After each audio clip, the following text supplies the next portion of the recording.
Greetings, I'm Roberto Messa, a Brazilian backend Java developer. In this video, I'll give you a brief introduction to the two types of Kafka retry techniques. And there are two types of fail. One that must be blocked because all other messages will fail as well. And the other one, a non-blocking retry technique, in which there is a tolerance due to business rules. The first one, the blocking technique, is usually an option when a standard resource is being consumed.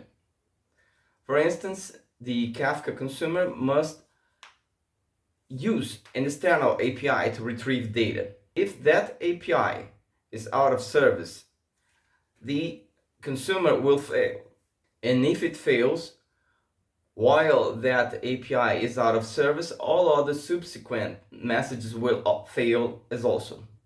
So a blocking technique is an option. You try to consume the message, try to call the API. If the API fails, some attempts will be made with a delay, and in case the resource keeps on being out of service, the message must be sent to a DLT, a dead letter topic. The other option, the non-blocking technique, is usually a consequence of a business rule. For instance, let us say that an account is created by one system and updated by another system. There is a chance that an update is sent to the consumer before the record was created. In that case, there must be some tolerance to give the system time for the record being created. So, if the update is made, the consumer will fail because the record does not exist.